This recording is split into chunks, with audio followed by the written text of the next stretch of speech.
Dekatkan mic-nya, Ustaz. Kita ramai.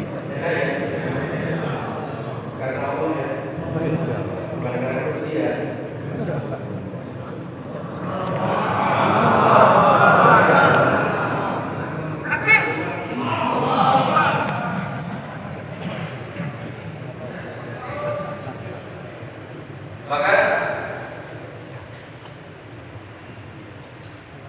seorang itu akan sempurna ketaatan. Kesempurnaan seseorang adalah ketika perintah itu tidak sesuai dengan keinginan dan jasbah. Jasbah agama, jasbah ketika untuk mengamalkan agama, atau jasbah untuk dunia. Kemudian perintah itu tidak sesuai dengan keinginan. Ya. Seperti usulan ini, usulnya ke Kahitna, diputusnya ke Papua, berangkat ya?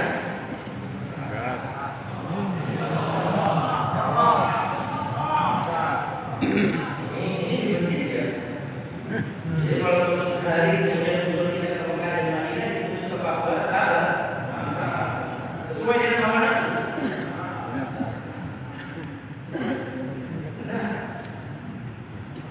Dengan ini,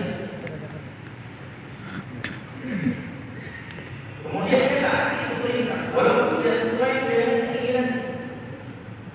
Inilah yang disebut dengan taat.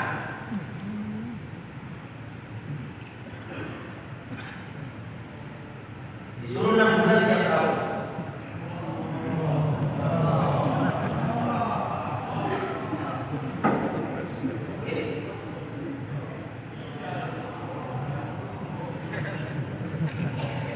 Suruh 6 bulan tiap tahun. Tidak sesuai dengan keinginan kita, tidak sesuai. Inginnya kalau kita sama orang.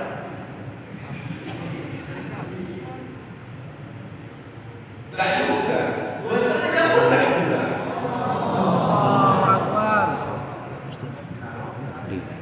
Apalagi disuruh seperti sahabat.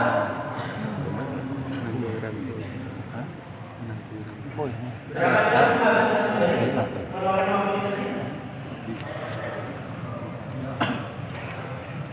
6 jam siang hari di masjid, 6 jam malam hari di masjid. Berapa jam? Ini jangan hanya 12 jam. 2,5 jam pun masih dipakai.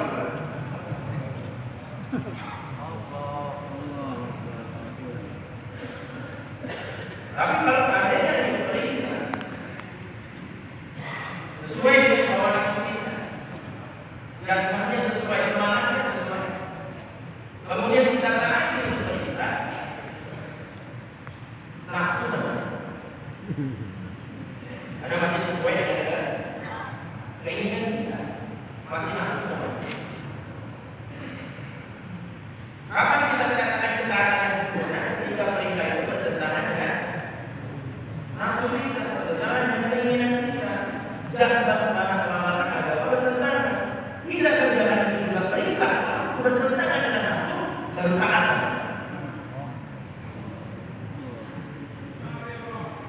Lihat boleh juga.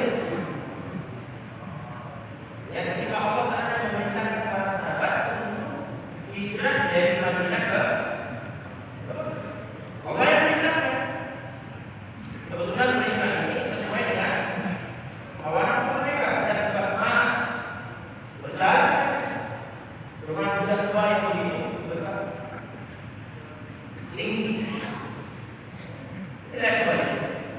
Kalau mudah, tidak ada keringanan. Tapi kalau untuk ibadah, Allah mudah. Ketika kami disuruh sama Allah untuk mengambil perintah sholat, Allah kirim Umrah. Allah kirim Umrah. Ketika Nabi mengenai kendaraan Umrah yang besar, yang sekarang masih ada di garasi Allah di Salam. Tidak ada transportasi yang lebih canggih daripada sekarang masih ada. Suatu saat mudah-mudahan Allah tunjukkan Umrah kepada kita. Amin.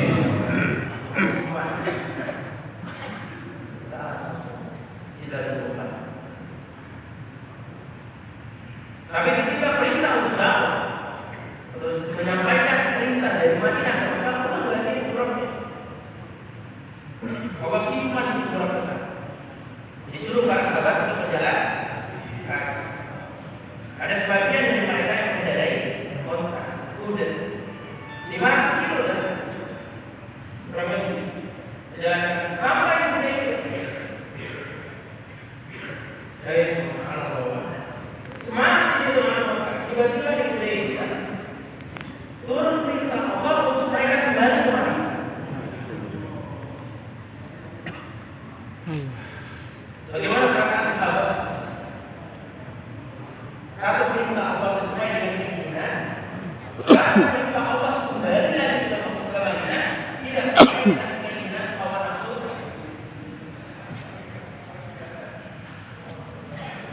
Ternyata di mana perjanjian itu semuanya tidak ada yang sesuai dengan keinginan mereka. Kerugian, kelihatannya kerugian. Semuanya rugi. Bahkan sampai nama dari Muhammad SAW, orang kafir yang menginginkan di situ tertulis Rasul. Orang kafir menginginkan hapus apa? Ya, berapa banyak isinya? Kita tahu bagaimana perjanjian menjadi yang merugikan. Sehingga saat itu Nabi dan para sahabat tidak sesuai usulan-usulan mereka. Sehingga Sayyidina Umar mengatakan kepada Rasulullah, ya Rasulullah, ya bukankah engkau yang mengajarkan kepada kami tidak ada kematian yang ingin disuruh manusia di dalam. Dan ketika kita masuk ke Mekah dan kita berperang orang kafir, seandainya kita mati, maka kita akan mati dalam keadaan dia, kita akan menjadi saudara. Lihat juga sebabnya. Kalau seandainya kita masuk ke dalam sesuatu yang sekali, iman mereka sudah sempurna. Iman yang tidak terpisah dari masalah ada. Seandainya kita masuk ke Mekah dan kemudian kita memenangi peperangan melawan orang kafir, maka kita bisa akan membawa waduh. Yang biasanya ada musyawarah, namun sesuai pendapat yang ada musyawarah itu tidak sesuai. Baik saya tidak Bakar, baru saya tahu. Tidak ada sesuai, karena Allah sudah mengajak mereka untuk kembali. Baik. Sampai Sayyidina Ali pun diperintahkan untuk menghapus nama Rasulullah. Sayyidina Ali tidak sanggup menghapus di tangannya sendiri. Begitu tinggi akhlak adab daripada adab dari Sayyidina Ali. Coba lihat itu adab. Begitu tingginya adab sampai perintah Nabi Sayyidina Ali itu tidak sanggup kerjakan. Begitu tingginya adab sampai perintah wajib untuk mengerjakan perintah salat berjamaah berjamaah itu Sayyidina Ali tidak sanggup mengerjakan overload di mana. Makanya dakwahnya harus digunakan dengan adab. Jelas adab overload lebih daripada perintah wajib sekali. Suatu hari Sayyidina Ali akan salat berjamaah. Ketika Sayyidina Ali salat berjamaah berjalan menuju masjid, tiba-tiba di depan Sayyidina Ali ada satu orang tua. Lihat kepada. Begitu dia yang ada di Sayyidina Ali tidak mau melewati orang tua tersebut. Sehingga Allah perintahkan Jibril untuk menahan Nabi Muhammad SAW lumpuh yang lama sampai menunggu Sayyidina Ali datang ke masjid Madinah Allah. Saking tingginya Allah. Begitu tingginya ada perintah dari Tuhan, Sayyidina Ali datang. Jika itu yang perintah dari kemudian dari Muhammad SAW Sayyidina Ali untuk menghapus nama Sayyidina Ali gagal. Tidak sanggup untuk menghapus nama beliau. Begitu yang ada, akhirnya Nabi sendiri ada yang menghapus nama beliau dari tangannya sendiri.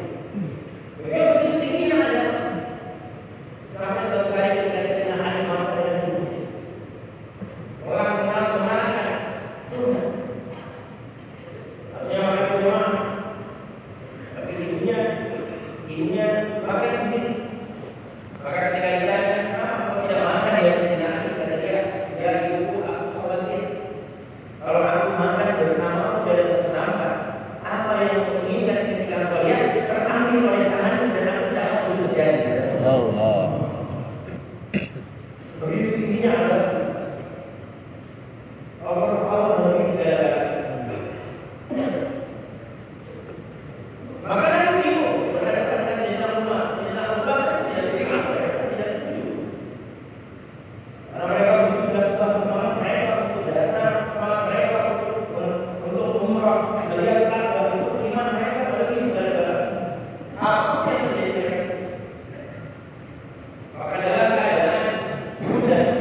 menjelaskan asbab aku perkara ini. Nanti hari kiamat saya akan meminta ampun kepada Allah dan dia berharap satu perkara yang telah membuat kejadian itu dia membuat Nabi mudah dan dia berharap di hari kiamat seluruh kebaikan yang telah Islam digantikan dengan kesalahan sedikit saja karena telah membuat seorang menjadi susah. Makanya kemudian dalam apa keputusan? Ketika kalau kita tidak lakukan kepada siapa? Kepada orang-orang yang telah bersaudara. Kepada yang lebih orang tua kita India yang menjadi sebagai saudara yang berlaku. Maka kalau kita telah mengambil saudara, hilangkan hapus semua software yang ada di kepala kita. Program yang ada di kepala kita jalan semua. Apa yang ada di dalam ini? Apa orang tua kita? Disuruh kita bekerja yang mudah, disuruh kita taklim dengan orang dan seterusnya. Masukkan di kepala kita seluruh program yang ada di kepala kita kembali. Apa orang tua kita disampaikan dalam dakwah masyurah, dalam dakwah individual, dalam dakwah kami, dalam dakwah makhluk, dalam tasbih kita bersama untuk tidak ada lagi namanya intrusion. Kemudian jangan mengatakan addiction. Saya berharap yang ketiga mengatakan koreksi. Yang terakhir akhirnya diberikan dalam Islam. Orang tidak berulang, walaupun tidak sesuai dengan hawa nafsu kita, tidak sesuai dengan jasa semangat kita. Tadi kita berada dalam keadaan berulang walaupun tidak sesuai dengan hawa nafsu dan keinginan kita, baru dikatakan sebagai senjata. Bagaimana? Setiap tahun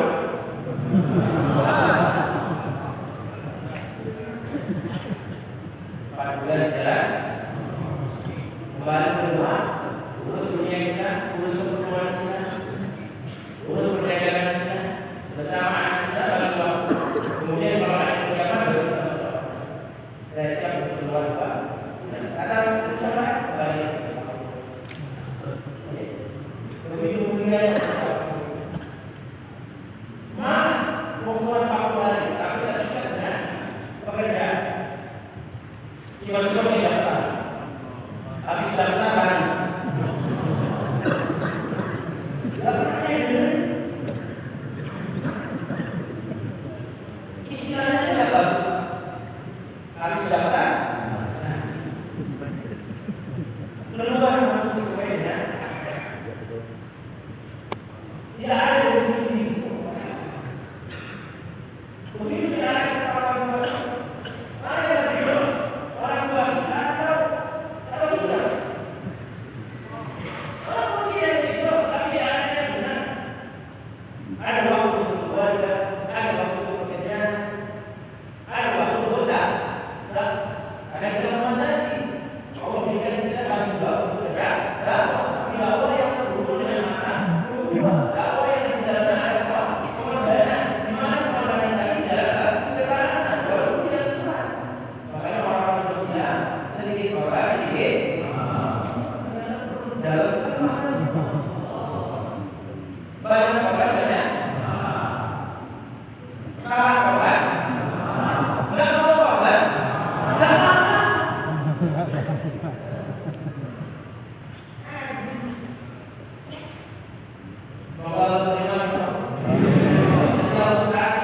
Insya Allah.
Yang lucunya adalah pura-pura tak tahu.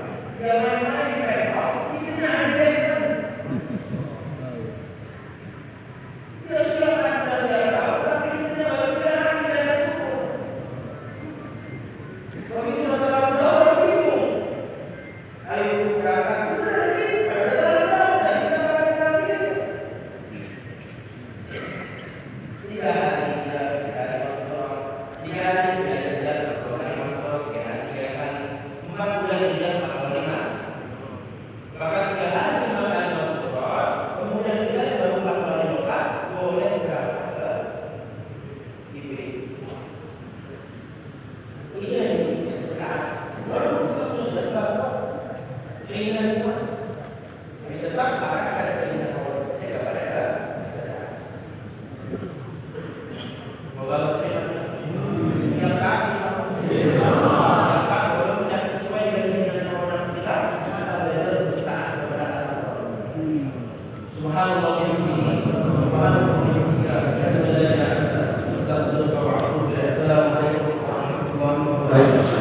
Sobat Sunnah, kembali kita akan buat majelis Hayatus Sahabah yang akan dibacakan oleh ulama kita, ustaz kita, mengenai kisah-kisah para sahabat dalam mengemban agama ini, sehingga Allah Subhanahu wa Ta'ala ridho kepada mereka. Dan harapannya hadirin yang mulia, dengan sering-sering kita dengarkan Hayatus Sahabah lagi dan lagi, kita juga bisa meniru-niru daripada kehidupan sahabat Nabi Muhammad SAW dalam mengamalkan agama dan memperjuangkan agamanya Allah Subhanahu wa Ta'ala. Dan targetnya hadirin, kita juga menjadi orang-orang yang diridhoi oleh Allah Subhanahu wa Ta'ala. Maka Syekh Yusuf rahimahullah mengatakan, tertib-tertib dakwah sudah sempurna tertuang dalam Hayatus Sahabah. Maka kalau kita mau tertib dalam dakwah sesuai dengan kehendak Allah dan Rasulnya, maka kita ini diminta sering-sering Pak membaca Hayatus Sahabah. Jilid 1, jilid 2, jilid 3. Sudah baca lagi ulang-ulang. Kalau kurang paham, tanya sama ulama. Nah, sehingga Allah Subhanahu wa Ta'ala juga bimbing kita. Dan dakwah yang kita buat ini hadirin, betul-betul dakwah yang mirip dengan Nabi dan para sahabat. Sehingga Allah Subhanahu wa Ta'ala pun bantu kita sebagaimana Allah Subhanahu wa Ta'ala bantu dan Nabi dan para sahabat. Maka hadirin Allah Subhanahu wa Ta'ala, sebelum majelis ini kita mulai Pak, mari kita sama-sama tunaikan daripada ada majelis, duduk rapat-rapat, dekat-dekat, hadirin muka Allah Ta'ala, dan kita sama-sama niat mendengarkan dengan tawajuh. Yang paling penting niat untuk mengamalkan dan menyampaikan, sehingga agama ini, kebaikan ini tidak hanya kita mengamalkan, juga dapat diamalkan ke seluruh alam.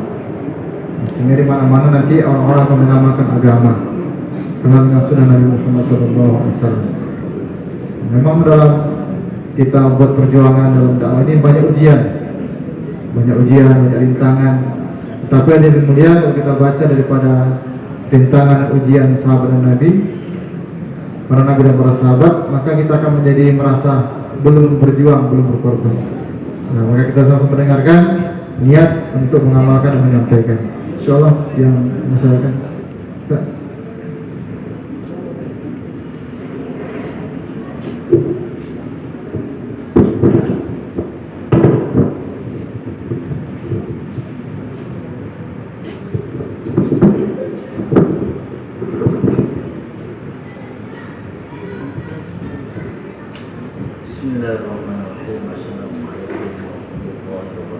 Waalaikumsalam.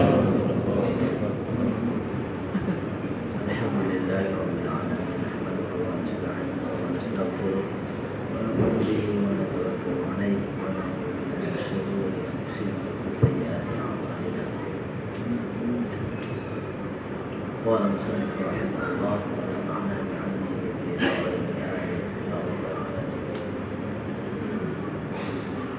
تحمل الجوع في الدعوة إلى الله.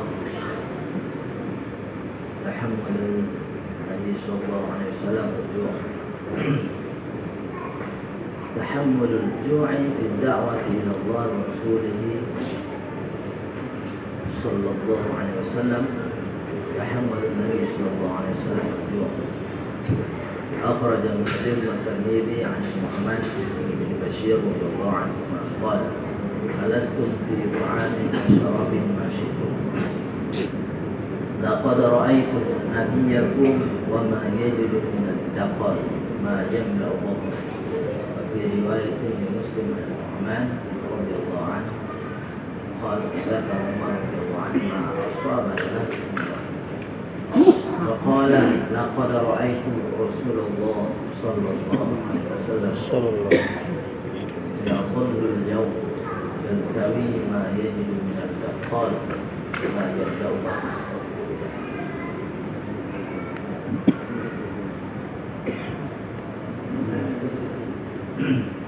كذا بالترغيب. وأخرجه أيضا الإمام محمد والطيالسي وسعد وابن ماجه وأبو عوان وغيرهم كما في البأس. شدة الحساب لا تصيب الجائع. وأخرج أبو معاذ بن حيان وعساكر النجار عن أبي هريرة رضي الله عنه قال دخلت على النبي صلى الله عليه وسلم وهو يصلي جالسا فقلت يا رسول الله أراك تصلي جالسا كما أصاب. قال الجوع يا أبا هريرة فبكيت فقال لا تبكي يا أبا هريرة فإن شدة الحساب يوم القيامة لا تصيب الداجة إذا احتسب في ذلك.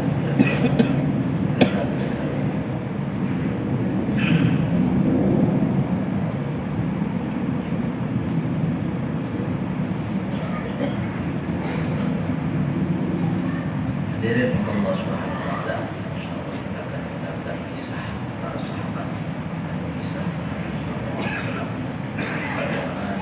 mereka bersusah payah dalam berdakwah, berkorban dalam berdakwah, dan sudah jadi satu sunnatullah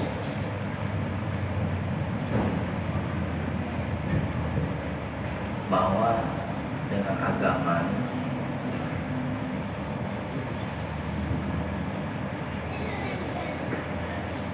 yaitu dapatnya hakikat agama dengan pengorbanan, dengan susah payah. Nabi SAW bukan orang miskin, bukan orang susah, Nabi sudah ditawarkan membawa bukit emas, tapi Nabi SAW ingin mengajarkan kepada umat untuk berlapar-lapar dalam agama. Kita akan dengarkan kisah bagaimana laparnya Nabi Sallallahu Alaihi Wasallam. Dan sudah satu orang ingin mendapatkan hakikat daripada dakwah, yaitu dengan susah payah dengan usaha dakwah. Berapa hakikat dakwah? Kalau orang mau enak lalu usaha dakwah nih, dia tidak akan dapatkan hakikat dakwah. Karena seluruh para nabi dan sahabat mereka bersusah payah mendapatkan kesusahan dalam usaha dakwah. Dan susahnya dalam usaha dakwah ini ulama katakan termasuk dari warisan Nabi Sallallahu Alaihi Wasallam. Jadi warisan Nabi bukan hanya Al-Quran dan hadis, termasuk juga salah satu warisan Nabi susah payah dalam agama. Warisan Nabi juga kena lempar batu dalam dakwah, itu warisan Nabi dapat. Ya. Bukan kena caci maki ya, kena lempar batu, itu langsung sujud syukur. Karena dapat warisan Nabi. Orang sekarang senang dia dapat warisan Nabi. Warisan orang tua dia dapat 5 hektar tanah, senang bangga ya.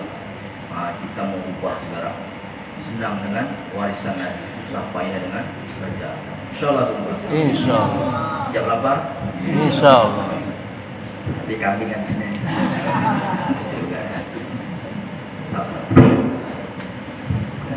Tapi kalau ketemu lapar, jangan lari. Insyaallah.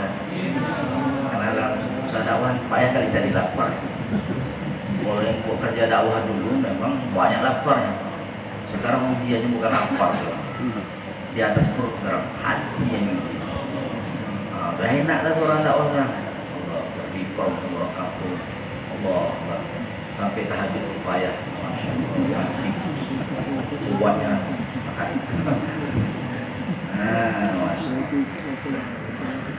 Tapi kita akan jumpa juga nih, zaman lapar nih, kita akan jumpa akhir-akhir zaman.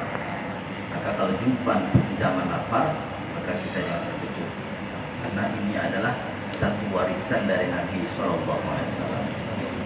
Siapa nak ambil warisan Nabi ni? Kalau belajar kaki. Ini insyaAllah kita akan dengarkan bagaimana Nabi Sallallahu Alaihi Wasallam menanggung kelaparan ketika dalam berdakwah. Dalam dakwah bukan kerja dunia.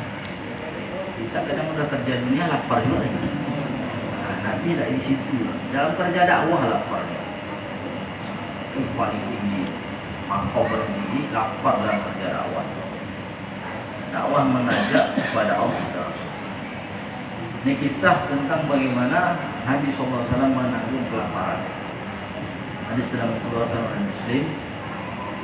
Hadis ini dikeluarkan oleh Muslim dan Tirmizi dari Nu'man bin Bashir radhiyallahu anhu.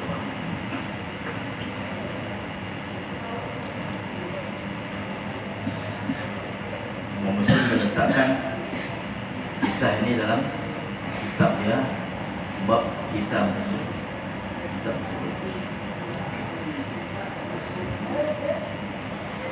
kata Nu'man bin Bashir radhiyallahu anhu, kata Nu'man bin Bashir, dia sampaikan kepada orang ramai di kalangan sahabat atau tabi'in, tidaklah kalian sekarang betul-betul dalam keadaan penuh dengan makanan dan minuman. Zaman sahabat dia dah banyak kan? Apalagi zaman sekarang. Apa yang kita inginkan dapat semua. Mau makan apa dapat, mau minum apa dapat.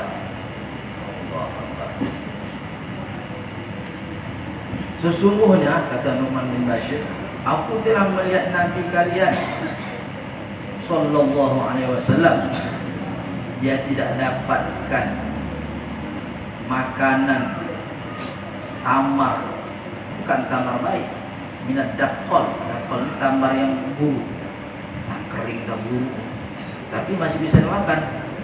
Tapi itu pun tidak didapatkan. Yang mana seandainya didapatkan dapat memenuhi perut. Kita dapat ini, wala yajidu minat dakol ma yamla'u batna. Saya dapat tamar yang buruk. Jangan yang baik yang buruk pun tidak dapat. Itu Nabi kita Muhammad Sallallahu Alaihi Wasallam. Jadi orang pernah dapatkan lapar, menunjukkan dia telah dapatkan warisan Nabi Sallallahu Alaihi Wasallam. Dan dalam riwayat lain dari Muslim, yang hadis diriwayatkan dari Nu'man bin Bashir juga, dia berkata, Umar radhiyallahu anhu pernah mengingatkan para sahabat radhiyallahu anhu, orang ramai. Sahabat ini. Apa kata Umar radhiyallahu anhu? Kalian ini telah mendapatkan musibah. Musibah dunia. Zaman Umar aja, sahabat atau tabi'in sudah mendapatkan dunia. Apalagi zaman kita, ujiannya lebih berat lagi. Kalian telah mendapatkan musibah. Dalam pandangan sahabat, orang itu kalau dapat dunia bukan nikmat tapi musibah. Kita nikmat ada, masya Allah, rumah baru, dapat mobil baru lagi, masya Allah, tambah pula bini baru lagi, masya Allah. Itu musibah di kalangan sahabat. Cuma dalam kalangan kita ini masih nikmat itu. Ma'asobat nas di dunia. Apalah orang sekarang Allah Ta'ala datangkan musibah kepada mereka, yaitu dengan keduniaan yang Allah Ta'ala berikan. Maka berkata Umar radhiyallahu anhu, sesungguhnya aku telah melihat Rasulullah SAW pada suatu hari dia tidak mendapatkan rumah yang rusak yang dapat untuk memenuhi perut. Kalau dapatlah bilang lapar, dapat.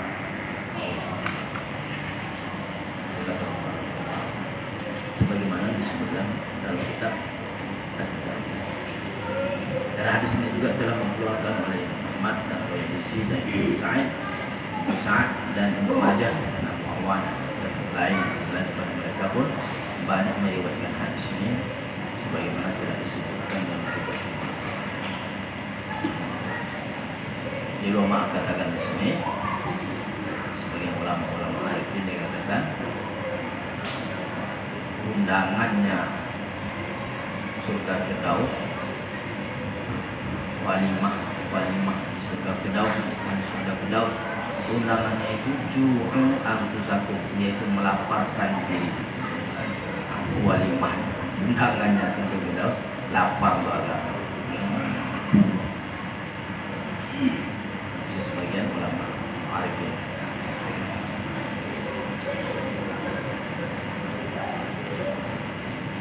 Keras, berat, susahnya hisab tidak akan menimpa orang yang lapar.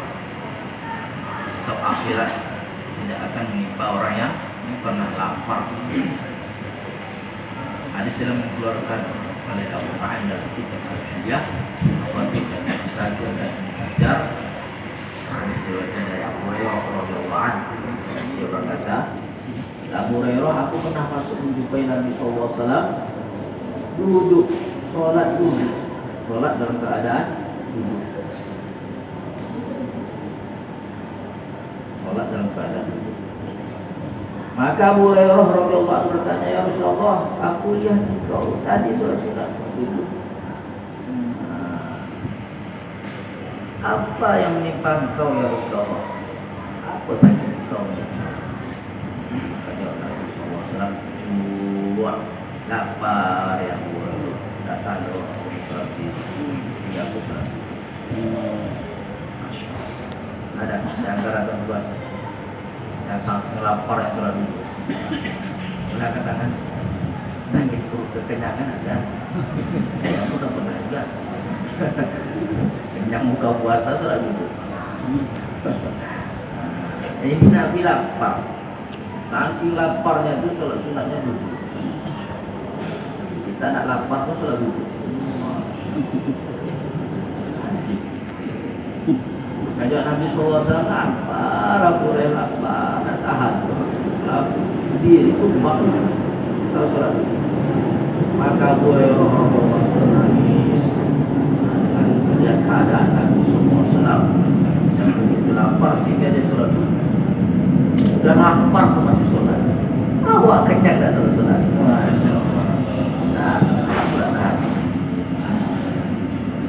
Apa jawab Nabi SAW?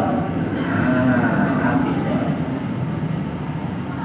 dalam pandangan sahabat itu satu kesusahan. Sudah kebaca dalam pemikiran Abu Hurairah. Langsung dipalingkan pemikiran Abu Hurairah. Jangan kau menangis, hai Abu Hurairah. Jangan kau menangis. Sesungguhnya beratnya hisab pada hari kiamat, kesusahan hisab pada hari kiamat, ngerinya hisab pada hari kiamat tidak akan menimpa orang yang kelaparan. Yang kelaparannya itu ketika di dunia dia mengharapkan hanya ridho Allah Ta'ala. Laparnya dia bersabar. Baru dia dapatkan di akhirat, dijauhkan dari ngerinya hisab. Karena Nabi sallallahu alaihi wasallam katakan kalau orang sudah dihisab sudah selamat. Kalau sudah masuk hisab aja sudah selamat. Walaupun amalannya banyak sekali bro, tapi kalau sudah masuk pintu hisab, berat, selesai urusan.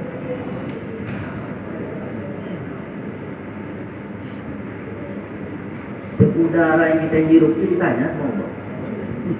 Ada berapa itu? Coba itu. Udara yang kita hirup, udara oksigen kita hirup yang kita keluarkan, yang masuk yang keluarnya itu udah berapa? Dihitung oleh Allah Subhanahu Wa Taala. Ditanya Allah Taala. Kalau orang yang sudah masuk pintu hisab, orang tidak akan selamat. Maka yang selamat itu orang yang pernah lapar juga. Insyaallah tuan-tuan. Ada pilihan bagaimana telah disebutkan dalam kitab Allah. Hadir Allah SWT. Beginilah kehidupan para nabi dan sahabat, orang-orang yang dimuliakan oleh Allah SWT. Jadi orang-orang yang dimuliakan oleh Allah SWT ini bukan bukan maknanya dimuliakan dengan harta dunia, tapi disusah-susahkan untuk agama. Makanya kalau kita nampak orang susah dalam usaha agama ini, dan kita sangka, oh memang musibah untuk dia. Bukan musibah, tapi itu adalah kenikmatan dari Allah. Nah, ini perbedaan kita dan sahabat. Kalau sahabat dapat kenikmatan dunia, dalam anggapan mereka ini adalah musibah. Nah, kalau mereka jauh daripada agama, ini adalah musibah. Dapatkan kenikmatan dunia, ini adalah musibah dalam pandangan. Kalau dalam pandangan kita, dapat nikmat dunia adalah nikmat dari Allah. Itu level makom kita yang sebenarnya. Maka hadirin Allah SWT, ini umat akhir zamannya akan selamat dari pindah-pindah.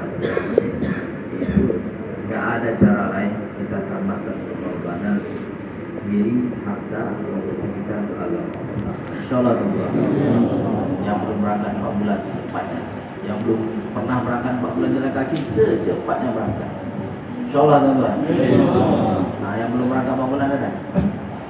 Kita ini hadirin utama adalah naibnya Rasulullah Sallallahu Alaihi Wasallam. Kita ini punya tanggung jawab, di mana agama tidak hidup, di situ kita menghidupkan agama. Sebagai hamba Allah, dimanapun kita berada, ada rasa takut kepada Allah. Sebagai umatnya Nabi, kita ini punya tanggung jawab, di mana agama tidak hidup, maka di situ kita menghidupkan agama. Maka hadirin ta'ala, maka kita menyebar ke seluruh tempat. Kalaulah kita ini hadirin ta'ala dijadikan sebagai petani, maka petani yang takut kepada Allah dan petani yang menghidupkan agama di pertanian. Kalaulah kita ini pedagang, maka kita menjadi pedagang yang hamba Allah, ada rasa takut kepada Allah, dan kemudian kita menghidupkan agama di tengah-tengah perdagangan yang diajarkan oleh Nabi. Kalau kita jadi pejabat juga seperti itu, menjadi hamba Allah dan kemudian menghidupkan agama di tengah-tengah kekuasaan kedudukan kita di tempat itu. Maka siapapun kita, sebagaimana hadirin putra Nabi Yusuf, dijadikan pejabat, tapi pejabat yang beriman kepada Allah sehingga mendatangkan kebaikan pada negerinya.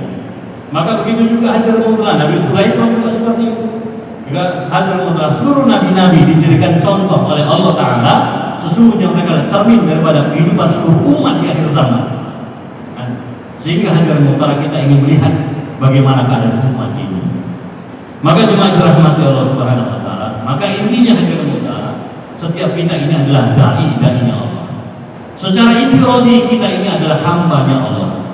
Secara infiradi kita ini adalah hambanya Allah. Maka hadirin putra kita juga adalah dai-nya Allah.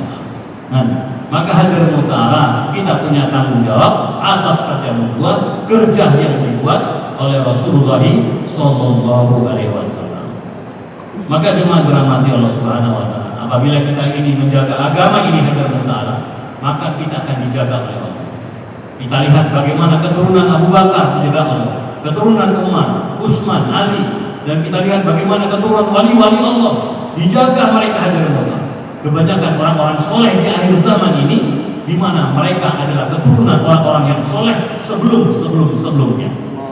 Maka hadirin ta'ala, begitu juga hadirin ta'ala, bila kita ingin mendapatkan keturunan-keturunan yang baik, keturunan yang soleh dan solehah, maka hadirin ta'ala kita mesti menjaga agama dalam diri kita. Maka jemaah dirahmati Allah Subhanahu wa taala, ketika kita ini menjaga agama Allah, maka Allah akan menjaga seluruh kehidupan kita. Sebagaimana kata Nabi SAW kepada seorang sahabat yang muda, anak muda, hai anak muda, Abdullah bin Mas'ud, hai Abdullah bin Mas'ud, jagalah Allah dalam kehidupanmu, maka niscaya Allah akan menjaga seluruh dalam hidupmu. Maka hadirin ta'ala, menjaga Allah dalam kehidupan kita, maka hakikatnya hadirin ta'ala, nanti Allah akan menjaga seluruh kehidupan kita. Seperti itu. Ketika kita sholat, hakikatnya kita menjaga Allah dalam diri kita.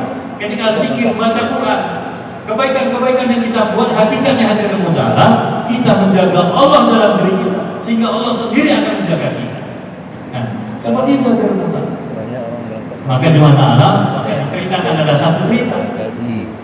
Maka hadirin ta'ala, ada satu orang yang istiqomah bangun tahajud malam. Ada orang yang istiqomah bangun tahajud malam. Istiqomah. Maka hadirin ta'ala, sebelum dia sholat tahajud, dia buat kopi. kemudian kopi diletakkan di atas meja. Maka hadir mutala, kalau dia sudah mulai ngantuk, maka dia minum kopi agar tahajudnya panjang. Maka hadir mutala, satu ketika di kampung itu terjadi gempa yang luar biasa, hancur porak-poranda. Nah, hadir mutala, ya kan? Tapi aneh hadir mutala, rumah yang hancur semuanya, tempat-tempat itu hancur, tapi meja sama kopi nggak tumpah. Kopinya nggak tumpah, mejanya pun tak apa-apa. Hari Minggu kan? Kemudian orang-orang pun heran, karena itu terjadi di tengah-tengah hancurnya rumah. Kemudian ditanya ya, oleh bapak tadi, ini kenapa bisa terjadi seperti ini? Maka kata bapak tadi, aku ini punya kebiasaan bangun malam. Ya, kalau aku mau tidur, aku buat kopi. Nanti kalau aku sudah mulai ngantuk, aku minum kopi agar tahajudku jadi panjang. Maka hadirin ini orang yang niat kopi untuk sholat tahajud agar dijaga Allah. Kopi yang diniatkan untuk sholat tahajud dijaga Allah. Lalu bagaimana harta kita yang kita niatkan untuk agama, istri kita untuk agama, anak kita untuk agama, kehidupan kita untuk agama, pastilah akan dijaga oleh Allah. Ya kan?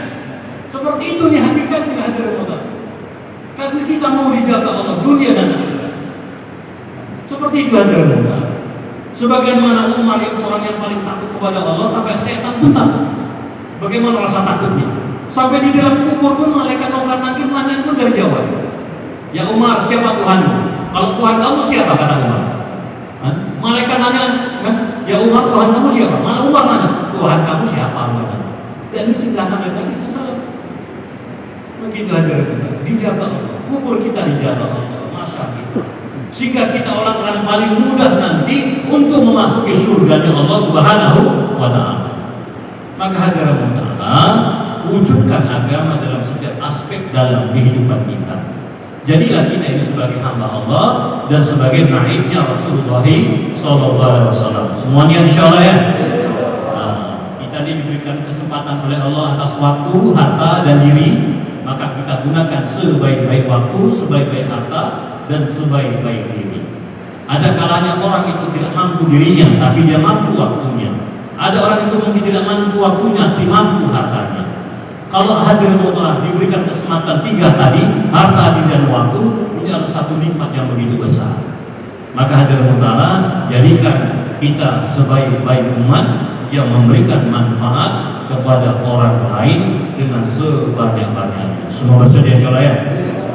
Kemudian hadir mutlak kita azan, meneruskan dakwah Nabi SAW. Bahwa ini adalah bukan dakwah golongan, tapi dakwahnya Nabi SAW untuk seluruh umat. Maka ketika nanti kita melihat jemaah-jemaah sedang bergerak seperti ini, maka hakikatnya hadir mutlak mereka adalah orang-orang yang meneruskan dakwahnya Nabi. Perlu kita bantu, perlu kita tolong, perlu kita sugesti kepada mereka. Kata ulama hadir mutlak, kalau ada ulama hadir mutlak mengiyakan saja, maka ianya ulama ini sudah membantu usaha dakwah yang dibuat oleh umat ini.